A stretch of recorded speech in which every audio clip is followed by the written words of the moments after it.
Hello, everybody, and welcome to another lovely fall episode of Fill in the Mic. I, as always, am Darrin Michael, and with me, the man who actually just got off the plane, just got back from Houston, where he was practicing with the first team all week, hoping to become the starter for tonight's game, but he was beat out at the last minute by Davis Mills, Mr. Phil Calise. What's going on? Episode 3. We're starting to fire these bad boys off again. I like it. You know what? If if anybody could dethrone the backup quarterback for the Texans, it would be you, a man who I don't think has ever played competitive football. Have you? I mean, no, I have not. I would like to, backup quarterback's a little misleading. I mean, Davis Love, the golfer, has got a better chance to win this game probably than Davis Mills. But Davis Mills is at least the third string, right? Deshaun Watson's is a serial woman abuser. He's on the sideline. Allegedly. Tyrod TT, right? Tyrod Taylor. He's banged up, I guess. And so we're gonna we go to the bullpen. We go get the next one. It's like I don't even know how he throws. It could be left hand. It could be I don't even know. You do know though, when like Tyrod Taylor goes down, and we'll get into baseball. We'll do football, of course. We'll pat me on the back for another stellar week of picks. But when you think about like the Texans, they're still a professional football team. At some point, somebody in that organization had to go, oh, Tyrod went down. All right. Put in Deshaun Watson, the guy who's like one of the best quarterbacks in football. Like, I know he wants a trade, but doesn't he want to play until we trade him? Like, I mean, it's got to be like a weird situation. They have like one of the 5 or 6 best quarterbacks, and they're just not playing them. And I get it, but geez. Yeah, but here's the thing about that, and I thought this was kind of interesting. He's technically not suspended from playing football. He could play. They're choosing not to let him play. Yeah, he's not suspended at all. What's interesting, and this wasn't a plan to talk about Deshaun Watson, and we'll go real quick, but they're still asking for like 6 picks for him. Yeah. So it seems to me like if they're really hell bent on not playing him anymore, this is almost a punishment at this point, because I think they could have traded him if they would have dropped their asking price and made it legitimately reasonable with the understanding that he does have lawsuits going on, and no team's going to give you 6 picks for a guy who may sit out a whole year or longer. No, if they would have knocked it down to like 2 1s and a 3, I think he'd be on another team right now playing. I think somebody would give up 2 1s and a 3 for Deshaun Watson. You know what? We won't know. We'll see. Maybe later in the season. Yeah. Maybe somebody gets desperate and he gets. You don't know what's going to happen. We'll just see. We'll just see. But I don't know if anybody would want to take that chance with all that legal stuff hanging over his head. I mean, something is going to come out of this thing. I mean, there's only. I think at last count there were 387 women that have come forward now. So anyway, so I got a story for you, and it might not sound like a feel-good story, but in the end, I think that you're going to believe that it is a feel-good story. I'm open to your stories, always. So Tuesday night I had basketball, and we played against the number 1 team that beat the champion from last season 85-20. All right, so they won by 65 points. I learned a little something because I talked to some guys that were there after the game, and for one, it was legitimate. Like it was a full game. I at first thought that it was like 5-on-4 or something like that, but it was legitimate. And they called the game with 12 minutes to go. So in 28 minutes of running time, they scored 85 points and won by 65. Okay. So here we are, we're facing this team, right? And we get out there, we start off hot, we hit a couple threes, and next thing you know, we're up 11-10. And next thing you know, it's like 25-20. And then we go into halftime and it's like 38-30, something like that. Something like that. I don't even know what the score was, but whatever it was, I mean, we weren't really playing great. And then the second half, they decided to turn it on a little bit. And so they do have a mercy rule in our basketball league, and the final score was actually 79-48. They called the game with 5 minutes to go. So we only lost by 31. And I'll bet you that's the closest that anybody gets to them all season. And let me tell you something funny about these guys. I don't think they scored a point in the paint. Oh, wow. Okay. These guys were pumping threes like they were layups. Nice. I have never, the one guy that allegedly was, an overseas pro is what the rumor is. He was probably 6'6", 6'7", something like that. The guy barely played. He played, but I'm saying he never went inside. I think he was probably 7 for 8 from 3. Like he would just shoot it. Even if I was in his face, it wouldn't matter because he's so much taller than me. And, right. I can't jump anymore at all. Not like I ever could. But anyway, so it was a fun run. They beat the crap out of us. And I'm not sure they're going to be allowed in the league again because they're just, they shouldn't be. If the closest we don't want to spend too much time on your basketball over 40 league, but I think they need to get kicked out of the league. That's not they don't belong in there. How about they play somebody a little bit, more in line with their talents? In another 2 weeks, another 2 weeks will mark actually 18 months until I could actually play in an over 50 league. Oof. As sad as that is. Now, thankfully, they don't have When's an the over birthday? 50 week. Let's tell our audience, when's the big day? April 10th. April 10th of 2023 is 50. Wow. Assuming that I make it. You're frustrating me on this podcast. Ooh. I might not make it to. We'll be 50, 4 though. seasons in by then. Nice. I know. Ooh, exciting. Yeah. So anyway, I'd like to talk about my basketball, but let's get into a little baseball. We haven't really talked about too much baseball, and it's exciting, right? There's only like 10 games left to go. So what I wanted to do is I'm just going to go through kind of the leaders right now, and we'll talk a little bit about the teams that are vying for a playoff spot, and we'll just kind of go from there. Sure. Go ahead. Fire away. Something exciting happened tonight we'll highlight too. Oh, great. I look forward to hearing. The AL is much more set, I think, than the NL as far as the division winners. You've got the Rays that are up by 6 games. Mm-hmm. You've got the White Sox that already clinched. They're up. Mm-hmm. I think they're up by 12 games. And then you've got the Astros that are up by 8 games. So I don't see these guys all of a sudden losing all their games and missing the playoffs. No, it's over. Yep. So I think those ones are good. So then you've got your top 2. You've got the Red Sox and the Yankees, but then right behind the Yankees at half a game out are the Blue Jays, 2.5 out is Seattle, and 3.5 out are the A's. Let's simplify it. The wild card's coming from the 3 teams in the East. 2 of the spots. That's it. Yeah. And they're all playing each other down the stretch. So which the Yankees have 3. The Yankees have 3 with the Blue Jays. The Yankees have 3 kicking off tomorrow with the Red Sox.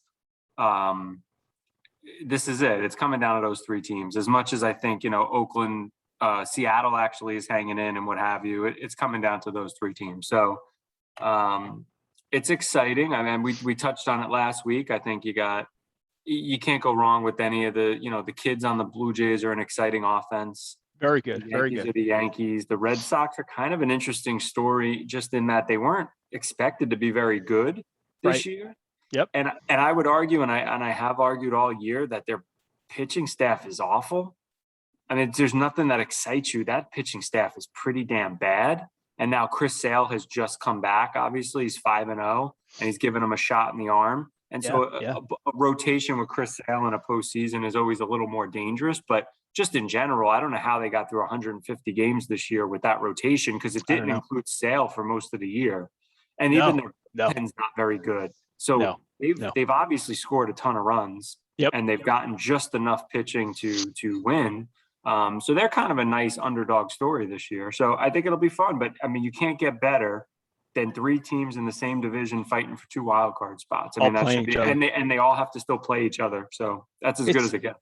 It's exciting. And the thing that I like about it is that legitimately the wild card team in both leagues, I think, and we'll get to the NL in a second, has a chance of getting to the World Series. Oh, yeah. Legitimate chance. Good point. It's all wide open. That whole league is as wide open as it gets. If you go and take Tampa Really nice story. Phenomenal organization. Oh, All they tremendous. do is win, and all they do is trade players that you think are going to make them finally take a step back, and they keep winning. Blake Snell, Glass now goes down with an injury. Every year they trade somebody, and they just keep humming along. Yeah. But they're not they're not a heavy favorite to get out of the AL. There's still holes there. I like the White Sox personally, and if I had to put $5, because that's about the confidence level I have, if I had to put $5 on any team getting out of the AL, I like the White Sox to do it.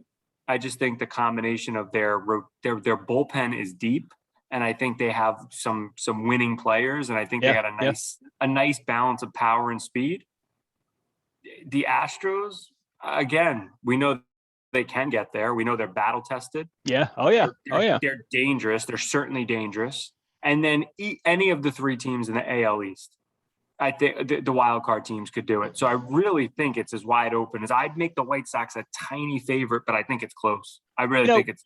The one thing I got to say about the White Sox is, I mean, they got a really nice young team, but I was as surprised as anybody when they brought Tony La Russa, who's like 98 years old, out of retirement, out of the Hall of Fame, to come and manage them, and look what he did. First year, I mean, they win the title. Kind of worked. And it's not even close. I mean, they are just destroying their division. Bad division. So, they're doing what they should in a bad division. I don't think there's a 500 team in that division.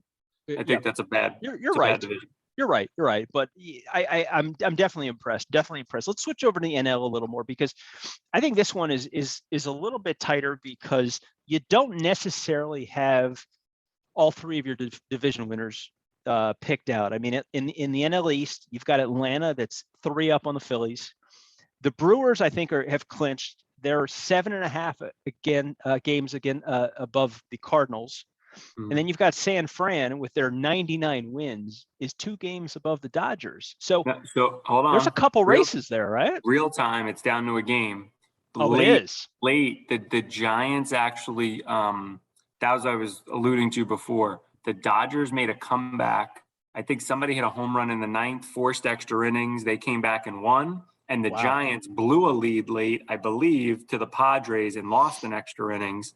And so it's only 1 game now. With like 10 to go or 9 to go. Oh wow, that is exciting. I mean, I have literally no care in the world for the Giants or Dodgers in terms of no rooting interest, don't like either team, but it is going to be amazing that they're both going to win 100 and call it 5 games apiece, 104 games, 105, 104, and one's going to be stuck in a do or die 1 game elimination. That's a tough break. That's a tough break. You know what I think would be exciting, and I think this has a legitimate possibility of happening. The Giants and the Dodgers tying at the end of the season and going into the 1-game playoff for the division, and then another 1-game playoff to get into the real playoffs. So I mean, listen, we'll see what happens, but I don't think the NL's as open as the AL though. Not at all. Like, to me, the Braves can't win the National League. No knock on the Braves. They don't have Acuna. They ended up taking advantage of the terrible Met collapse, and the Phillies have just never really. The Phillies are still not out of it. I think they're 3 back, but But they've taken advantage of just very mediocre NL East teams. I actually think that the dark horse to get out of the NL, if the Dodgers ever get upset in the 1-game playoff, is the Brewers. Because the Brewers have a good rotation, like a really good rotation. Their rotation is very strong.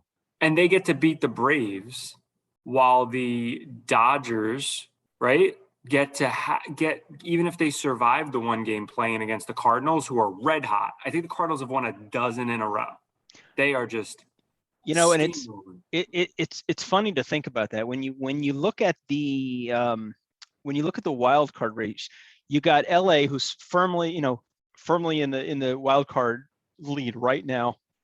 The team that's second in the wild card, and this just tells you something, is the Cardinals, who's 14 games behind the Dodgers. So the Cardinals, who you just mentioned, have won 12 in a row. Mm-hmm. They're now 7.5 games behind the Brewers, and they're 14 games behind the Dodgers. So how bad were they playing if they just lost? They just won 12 in a row, and they're still that far out. I mean, it's unbelievable. Well, if let's just say, I think I said this last on our last podcast. I do think the Dodgers in the end will catch the Giants, but if they don't, and they have to play the 1-game play-in, they're going to play a team who theoretically is the hottest team in baseball in the Cardinals in a 1-game do or die. And if they win it, they got to go play the Giants. So they have to go beat, because the wild card plays the best record. So then they have to go play the Giants. So that's why the advantage is so heavily on the Brewers. All the Brewers have to do is beat a very average Braves team. They're not a very good Braves team. They're not vintage Atlanta. The Braves have never been a great playoff team, but they're not even one of their better versions of the Braves. So all the Brewers have to do is sneak by the Braves, and they get their crack at whoever's left over. But they don't have to go through both of them. They only have to go through one NL team, NL West team. The Brewers have a nice little. Now imagine Major League Baseball's got to be cringing at the thought of a White Sox Brewers World Series. If my inclination of the White Sox and then Brewers having a chance, what a disaster for Major League Baseball. Yeah, I don't think they would be, especially with big heavy hitters in it. You kidding me? But so the thing that I love about baseball is that you've got so many teams and you've only got a few. It's not like some of these other sports where everybody makes the playoffs. It seems like there's a smaller percentage of teams making the playoffs. So although the season is much longer than any other sport, much longer, it's exciting because the games count. Even though you might sit there and say, it's 162 games. We got a lot of time. You really don't. I mean, you've got to be consistent, or you've got to get hot at the right time. Like the Cardinals, they're getting hot just at the right time. 2 weeks ago, the Cardinals weren't in the playoff picture. The stadiums in baseball are mostly played, and they mostly play April and early May games in empty stadiums, right? Even the better teams, because particular climates, it's cold still, whatever. Yep. Those games count just the same as they do in July and August and September. I mean, if you could build yourself a big lead, you don't have to play as good a ball down the stretch. I mean, it's amazing. But over 162 games, I think the reason people love baseball, and it will always, still resonate with parts of the country, is that it's with you every day for a very long stretch. You don't have to watch every inning of every game, but it's even a good listen on the radio for people that still do that kind of thing. But it's an easy listen. And you know what? 30% of the teams make the playoffs. It's the smallest percentage. So the season matters. So like you said, even though it's 162, the season matters. And for all of us fans of bad teams, and both of us could raise our hand, mine a little less bad, but equally going to not make the playoffs. That's true. It gets very tiring to keep missing the playoffs. I can tell you that. Yeah, you're telling me.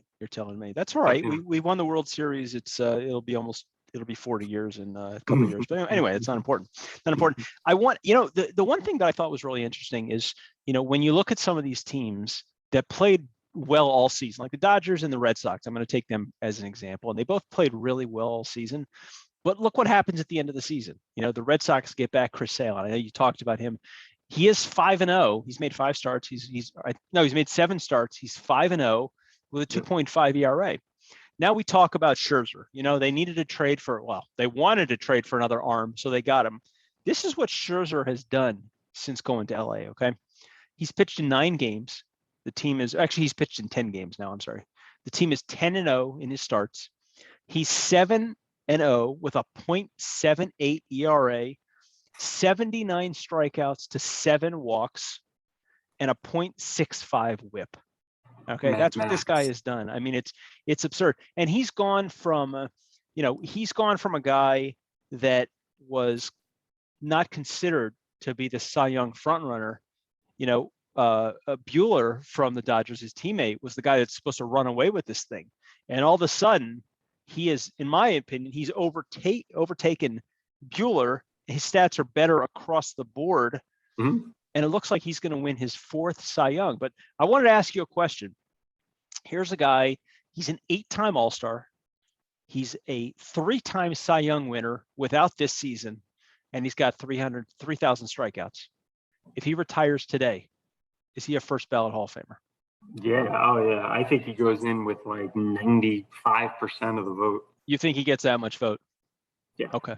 Yeah. I mean, he crosses off all the check marks to get an immense percentage because he's been the best pitcher of his era. He's done it for a long period of time. He's racked up all the awards. He's won a World Series. Yeah. I mean, I mean, he checks all the boxes off. Yeah. I'd say he should be 100% honestly, but he won't. But I'm saying he should be in the high 90s. He's that good, and he's been that good for a long time. Yeah. Okay. And chances And are I'm a hard grader. I'm a hard grader. Yeah, no, you are. So when you say that, I mean, I'm excited because I'm a fan of his. I think I think he's a really great pitcher. He's done a lot of great things in his career. And I do think this is going to be his fourth Cy Young, which is incredible in itself. I mean, even without the 4 Cy Youngs, you put him in, but 4, I mean, my God, how many guys have 4? Just a few. I would absolutely. Scherzer should win the Cy Young. I agree. All right. So it's exciting. It's exciting the last couple of weeks of baseball. Absolutely. I look forward to the playoffs.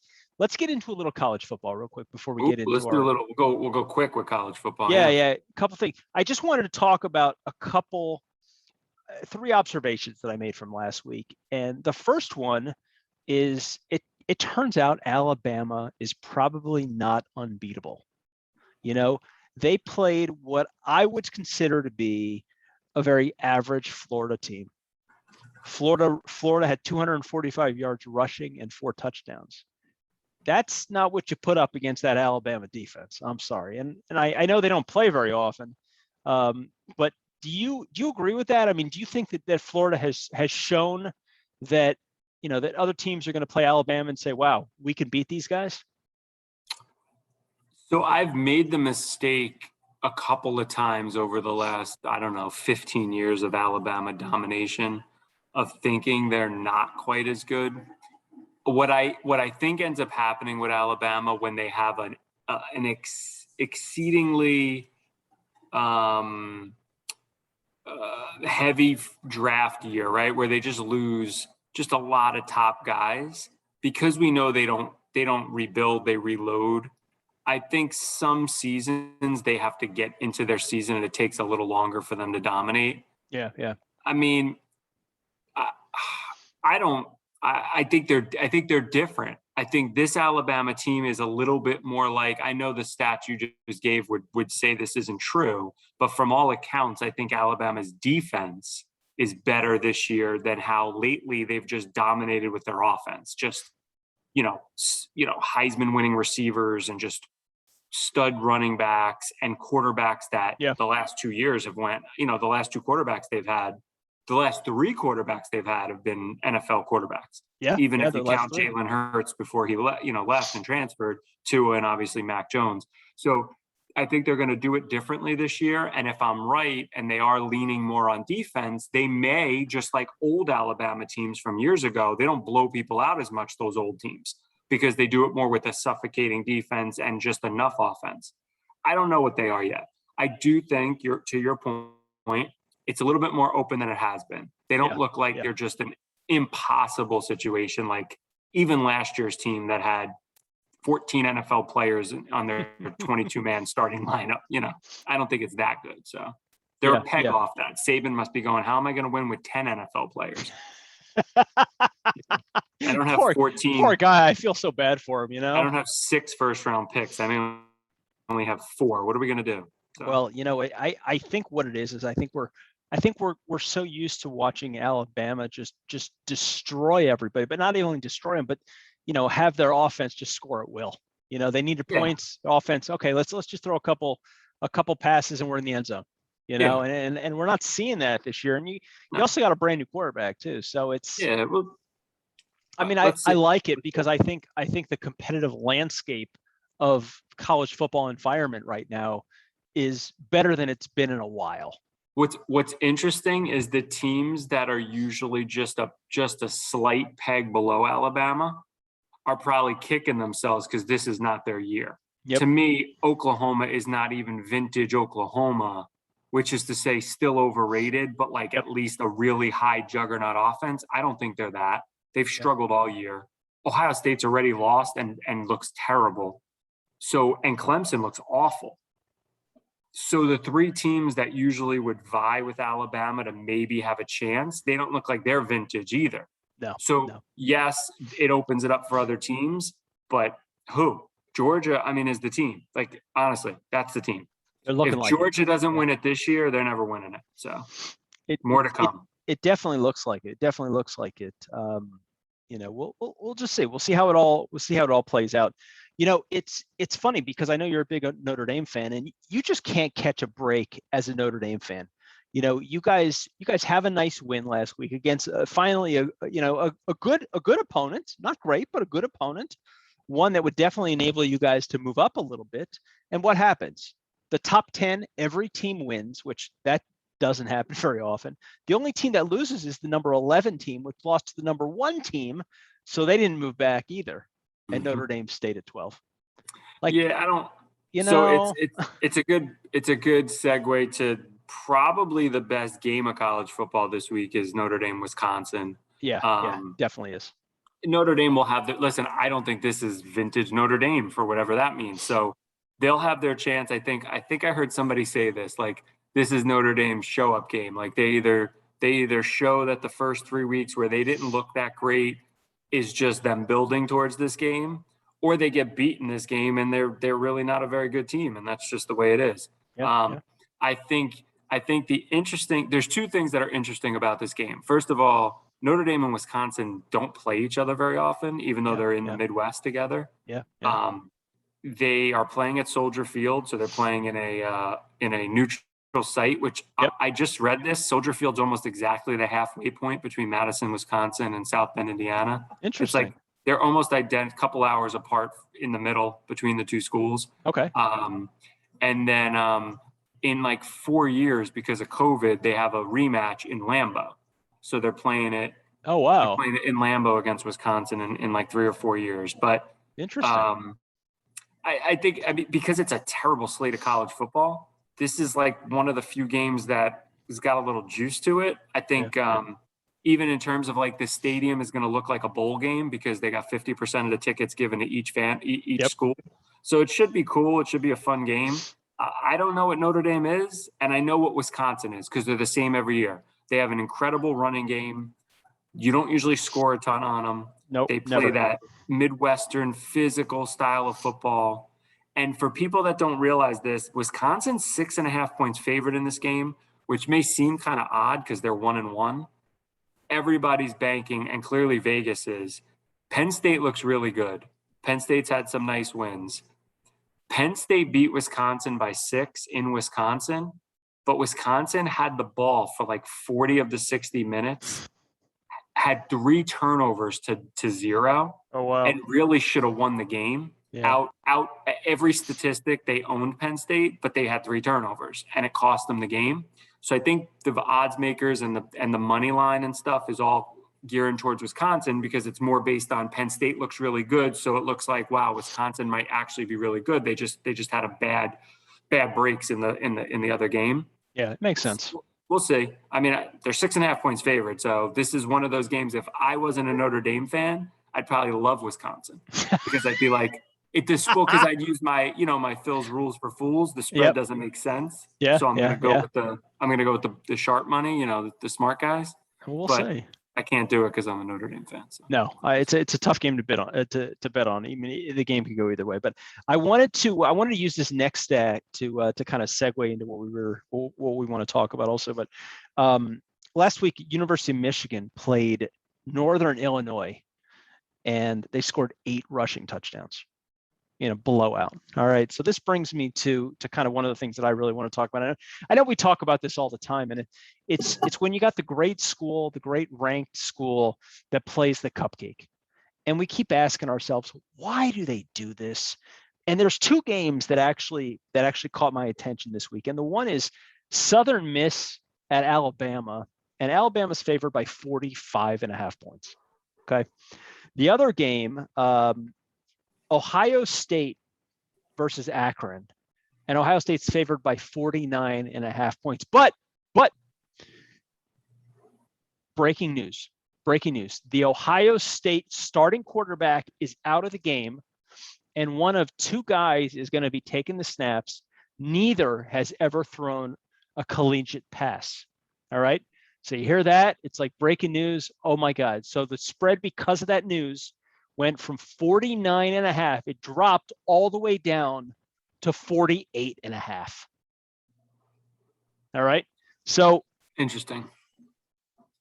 just, I need to understand why. Like what if you're favored by 45 points? What's the point of playing that game? I mean, when Ohio State was doing their schedule and they said, yeah, let's bring in Akron for a game. I mean, let's be honest, their second string is going to give them a much better, their third string is going to give them a better game than playing Akron and favored by 50 points. Like, why? Nobody wants to see this. It's just, it doesn't make any sense to me. Yeah, I mean, so it's been going on forever, but what I find, what I don't like is I'll give you the one cupcake first week of the year. You want to break in, every year your team is different because it's not the NFL, it's college. You got new kids coming in and out. Yep. I get being leery of playing a tough opening game. So you want to break some kids in. You want to see what you got. You want a cupcake to open the year. Yep. I just can't stand. It's week 4. You gain nothing out of this game. There's nothing out of it. Like it's so yeah, you get to just completely pad stats for kids that are playing for the Heisman. This is where you get all those ridiculous numbers, guys that have, 350 yard, you get these just crazy stats that just pad stats. You bludgeon these teams. And week 4 it shouldn't happen, and the SEC famously does it the next in November they have it's like the second from last game, right? They always have a cupcake. Yeah. Right. The whole SEC does it. They all pick a team. Little St. Mary's of the poor come down to Gainesville so we could beat you 63-3 and play our fourth string. The school for blind one-legged little girls. Yeah. It's something ridiculous. Like Notre Dame has never subscribed to, but who really suffers with that? The damn season ticket holders. Yeah. Like if you're the Alabama season ticket holder, are you excited to watch them play Southern Miss? If you're Ohio State season ticket holder, are you excited to watch them play Akron? Unless you have a kid in the game, that is not an exciting game. They're always the biggest excitement of a game is either rivalry game or the feeling you could lose, right? That's the excitement. Sure. Like, I don't know what's going to happen. These games are stupid. They're pointless. I'm not a fan. Well, you know what?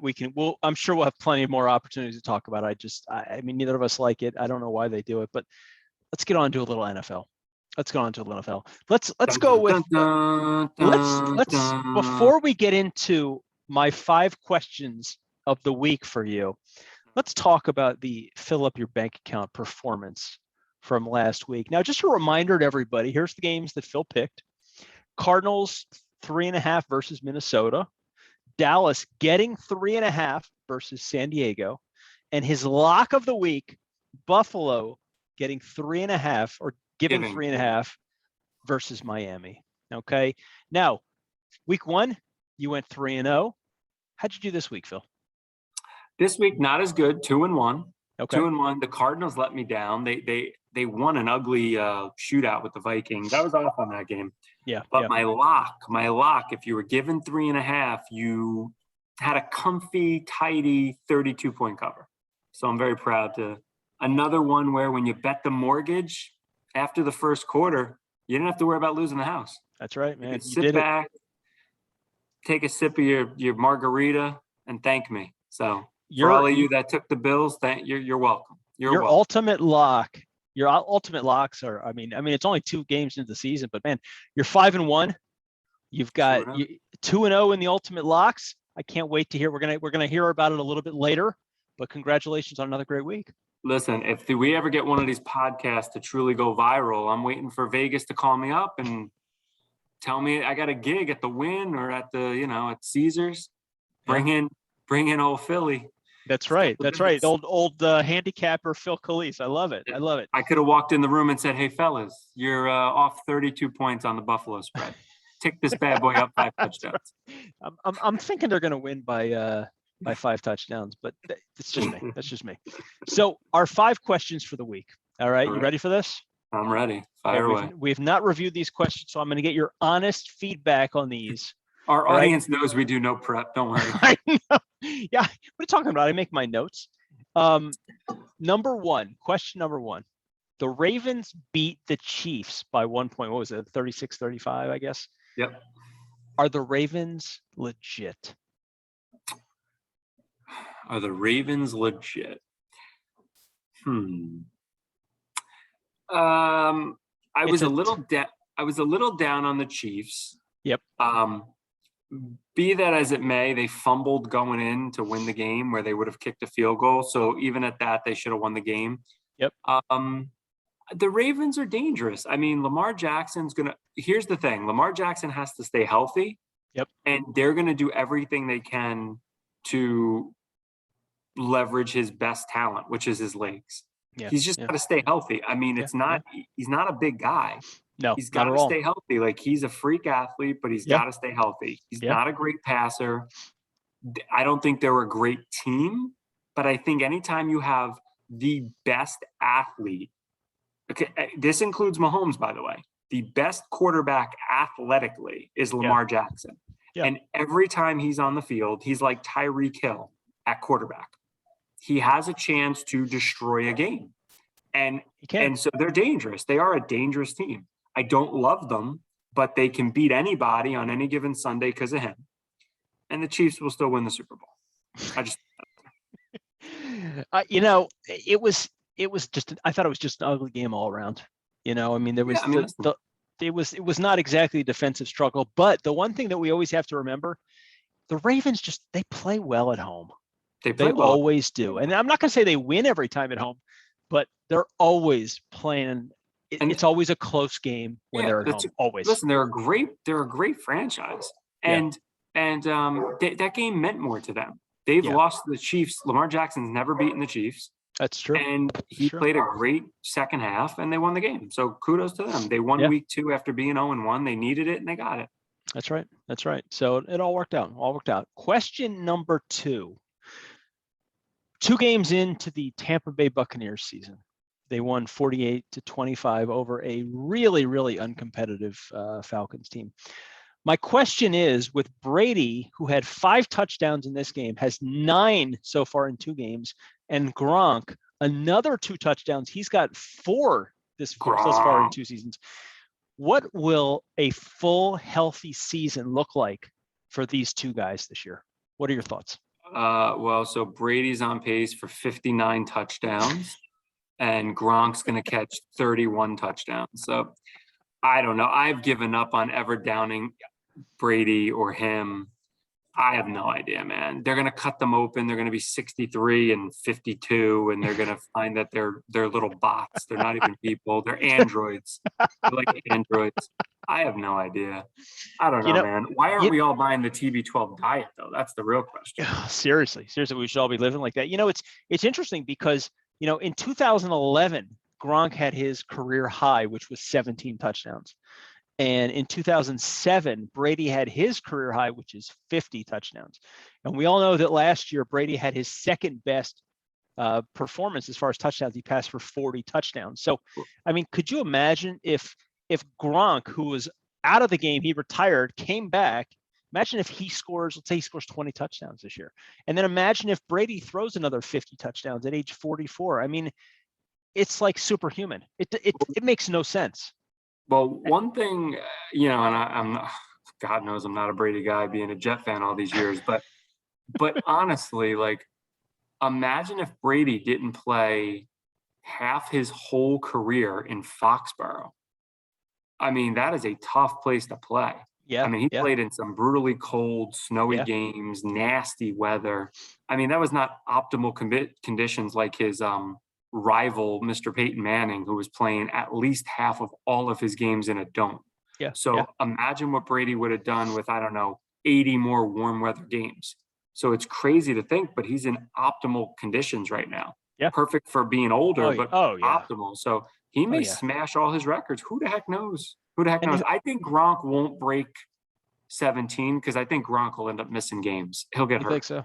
I think he'll get hurt. The interesting thing is, when they have so many weapons, Like there's guys that are going to stand out. Like Gronk's going to have a great game here. You don't need all these guys. So, whereas Gronk might be double teamed all the time. Well, if you've got Brown and you've got Godwin and you've got Evans, you got those three guys on the field with you. Who do you cover? The ball could literally go anywhere. And so I don't know, man. I happen to think that he's probably going to be healthier this year than he's been. I also think that in the offseason, I think he took it very, very seriously. And I think he might be in the best condition of his life.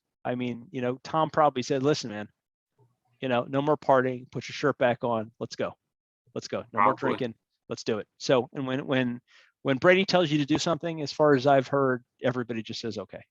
Clearly. Yep. So, all right. So let's talk about question number 3. And that is, I want you to tell me these two guys who had really off week ones, they came back, they had a great week 2. And I want you to tell me if we can expect that to continue. All right. Aaron Rodgers, after his first horrific performance, probably one of the worst outings ever he's had, threw for 4 touchdown passes. He had a great. I told everybody relax on the Aaron Rodgers sucks. I know. Everybody's all upset. Oh my God, he's over the hill, whatever. And then Derrick Henry, 182 yards and 3 touchdowns. And he had a very average game. I think he was like 20 for 60 yards his first game, something like that. So what do you see from these guys? You think that they're fine, that they're back to normal? They got that bad game out of the way, and now they're just going to be crushing it the way they normally do? Yeah, yes. Yeah, Rodgers is a great quarterback. That didn't change because of one poor performance. Now, I think Derrick Henry is going to be a little bit more. I think he's great. He's a little bit more of his like Tannehill. His Julio Jones needs a little time to build. I think they'll be okay. But if you're facing the Titans, you should be stacking the box to stop Derrick Henry. You have I'd be letting Tannehill beat me, but Henry's still great and he still makes plays. So that's why he's great. And Rodgers, he has a tough game this week, but I would suspect Rodgers will have another monster year. I don't see why he wouldn't. I think he's just playing angry. Yeah. I don't know what's going to happen with this guy. I don't know if he's going to end up signing with them again. I don't know if he's going to end up leaving. I don't know. But again, they have wasted Rodgers' 15-year, 10, 12-year career there though, because they just never have a good enough team. It's true. That's the problem. They're always missing pieces and they never seem to find them, but he's still great. So yeah. Oh, listen, he's incredible. So we'll see.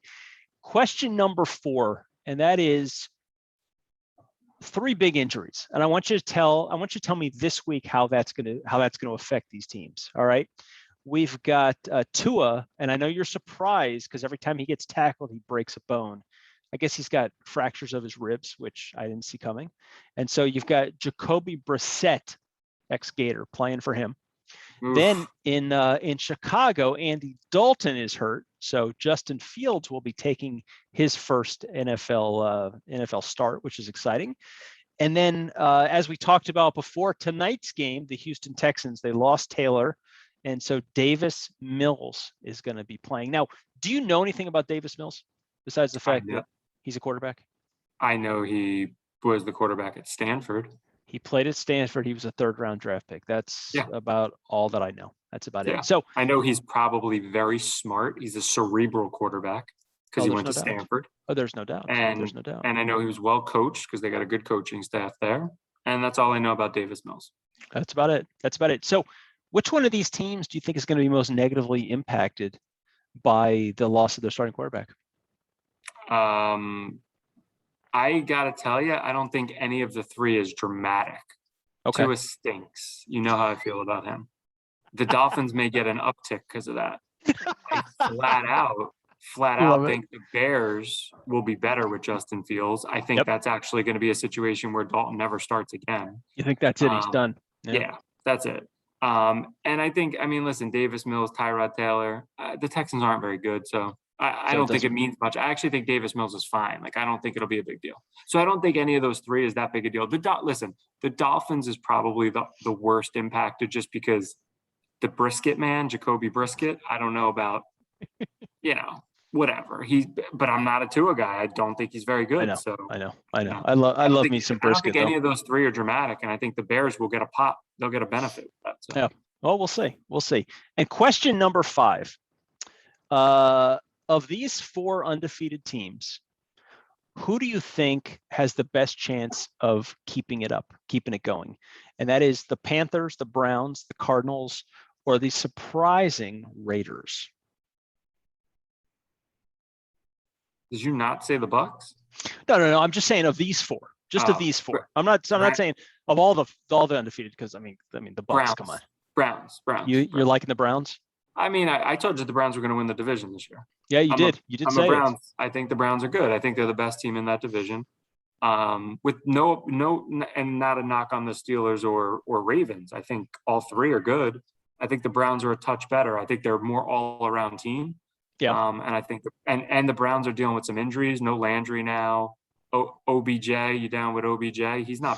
I don't think he's back yet. Has he ever played? I think no, he hasn't played this year. But I think when you get that whole squad back with Chubb as a stud and Kareem Hunt, and Baker Mayfield's got a ton of talent around him. He doesn't have to be great. Tremendous.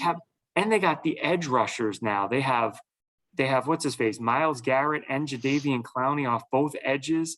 It's a good team, man. Forget the fact they're called the Cleveland Browns. If they weren't called the Cleveland Browns, people would think they're a 14-win team. That's a really talented team. I agree. But you know what? If they change their name to the Cleveland Guardians of the Spiders, I don't know, something else, nobody would think twice about picking them to go to the Super Bowl or picking them to compete. But they're the Browns, so you just kind of expect them to screw up. Yeah, no, I know. But the one team that I think we haven't given any credit to, I think, is the Raiders. I think they're better than what we've said, and they're going up against a greatly inferior Dolphins team this week. It's a little foreshadowing for a pick that will be made by. I think that's going to be a good game for the Raiders, who are playing well. So that's exciting. I want to introduce one new thing one new segment, and that is the NFL Player of the Week. And what I'm going to do is I'm going to give you 3 performances, and I want you to pick out which performance you would say is your Player of the Week. All right. This is exciting. I like it. All right. So we've got first performance, Aaron Jones, 1 rushing touchdown, 3 receiving touchdowns. Okay. So he scored 4 touchdowns in the game. That's pretty strong. Tom Brady, 24 of 36, 276 yards, 5 touchdowns, no interceptions. And lastly, Tyrann Mathieu, the Honey Badger. 6 tackles, 3 pass deflections, 2 interceptions, and a touchdown. Who are you liking for your Player of the Week? I'll give it to TB12. Selfishly, though, I wanted to give a pat on the back to Aaron Jones because I was facing Devontae Adams in fantasy football, and he took away all of Devontae Adams' big points. So I was able to win last week. Every time I saw Rodgers threw a touchdown, I'd go look, and it would be to Jones. I said, Jones, I'll take it. Nice. You're like, Jones, he's a running back. What the heck's going on here? Brady's defying everything. I'll give it to Brady this week. Okay. All right. I'll give it good. Man. Hey, respect. But I'll tell you, man, the Honey Badger played a hell of a game last week. I mean, that is a serious defensive game. And I remember when he fell in the draft, and I'm always like, okay, this guy's amazing. Why would no? I think it was because what he smoked marijuana or something, or he had an off the field challenge. It was something, and he fell, and I knew he was going to be incredible. But anyway. So now it's my favorite time of the show, and that is week 3. Fill up your bank account, man. I have found a great betting site. It says if you buy with crypto, they will give you 200% in addition to whatever you deposit. So I'm taking out a mortgage. I'm going to put down like 300,000, and they're going to give me 600. So I'm going to be putting 900,000 on the lock of the week. So take it away, Phil, man. Let's hear it. Jump on board because Philly's hot right now. Let's ride it until I fall apart. Ride the Philly train, man. Let's go. So, all right. So this is the scariest week of the 3 so far. Okay. Because I love games. And anytime I love, this is scary because the last 2 weeks I've been a little bit cautious, right? I've been a little bit like, I don't love these games. That Dallas game week 1, I really liked, and we didn't pick it in time. So this is a scary week. So I'm going to do something for our viewers. Okay. Our audience. Yeah. I'm going to pick 5 games, which is bananas. You're going 5. I'm going to pick a best bet. I'm going to pick my best bet, but I'm going to pick 5 total games because I just love this week, which is could be bad news, guys. So instead of betting the entire mortgage this week, let's bet the car payment. Maybe let's bet, you know, let's just bet the vacation. Let's just bet the vacation you're planning to go in 6 So months. you're saying a little 5-game parlay this week. We're going a little 5-game action. All right. Let's hear it. And I'm just picking spreads based on, I think this is just ESPN right now. Okay. So, Okay. this is what we're doing here. So, all right. I'll go right off the bat. I'm going to go with, and we touched on them, but no quarterback issue with one team. They're on the road with a quarterback issue against a team that I think is starting to get traction after a big win on the road. Yep. I'm going to take the Titans. It's laying 5.5 over the Colts as of right now. I just think so Carson Wentz, who actually hadn't been playing bad, is out. You're getting a Colt team that is missing their quarterback, playing just a better team. So to me, I like this game a lot. I almost made it my lock, but I'm not going that far. My second game, make sure I got this right. So my second game, and this is one of those games where I'm picking a bad team, but I really feel good about this. The Giants cannot start 0-3.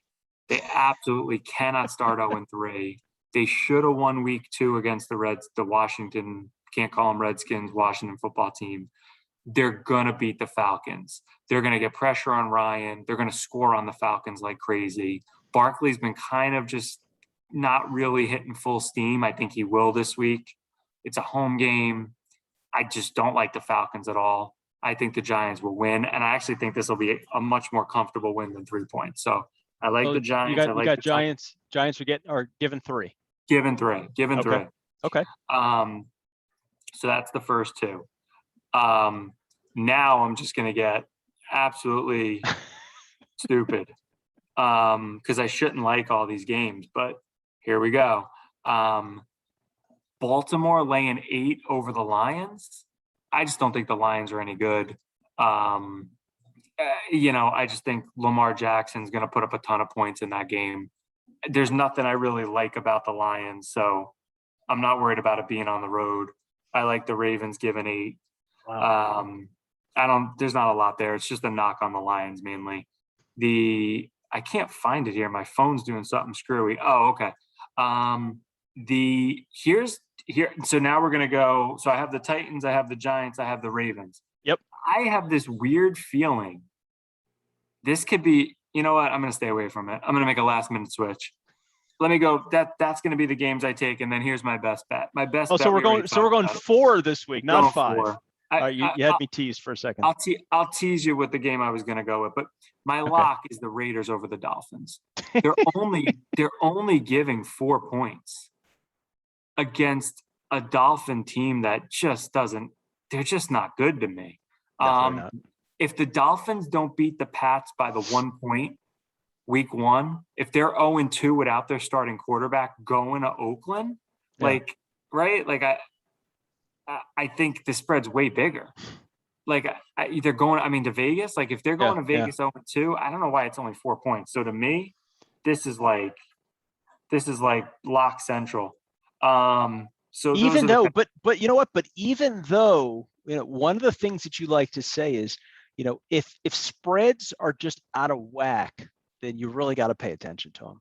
And but I'm just doing so good right now. I feel like this one. I'm smarter than the spreads right now. I'm not gonna. No, but you're right, and I agree with you. But I'm just wondering, why is this spread 4 points? Everything in the world says that this is a 10-point spread. Why is it only 4 points? It could be because the Raiders should have probably lost to the Ravens week 1. Lamar Jackson had 2 bad fumbles. Yeah. They pulled a game out that they should have lost. That's true. And then the Raiders went to Pittsburgh. I don't know. Maybe they just think, they're going back east, back west. I don't know. I'm just picking against the Dolphins. Here's the games that these are not the games I'm picking, but these are 2 games that I just have a feeling you're going to see. I'm just going to give you, this is how I was feeling.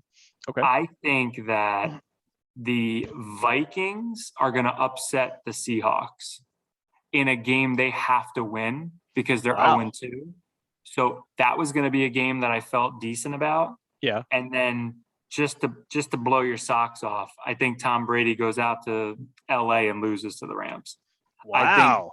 I think it's a tough matchup for them early on. It's not a must-win game for Tampa. I think the Rams have a good, talented overall team.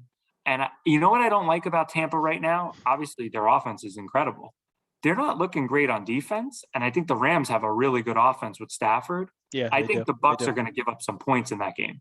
Yeah, well, they give up points every game, it seems like. They do, but I think the Rams are just like the regular season really matters to the Rams, like with Stafford there now, and I think they're going to be tough at home in this game. I think they're going to be more. I think it's the Lamar Jackson effect.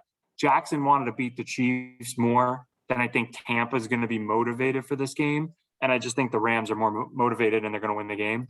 I didn't pick either one of them, obviously, but those are the other two games that they were more upsets or kind of like. Well, what's the spread on that Rams Bucs game? Tampa's favored by 1. This is basically a pick-'em game. Wow. It's just a pick-'em game. Well, that's the other thing. Vegas wants you to take Tampa, right? Oh, of course they do. It's only 1 point. Yeah. I think the Rams at home are just going to want the game more. Oh. And I do think the Rams are talented. Like the Rams have corners. They have a nice Aaron team. Donald. They got a good team. And I think Stafford team. could just put 30-something on Tampa. Tampa's not playing good defense right now. Yep. They might have a little bit of a hangover too, like the Super Bowl winners. You know, sometimes it takes a little while. Brady's playing great, but the defense isn't. Yeah. So yeah. Listen, it's definitely the game of the week. So I got 4 games. So we got 4 games this week, right? Yep. But the Raiders are my lock. Again, I don't love liking the Giants like I do, but I just love the Giants this week over the Falcons. Love the Titans. Think the Ravens are comfortable. So let's see if old Philly's 4-0.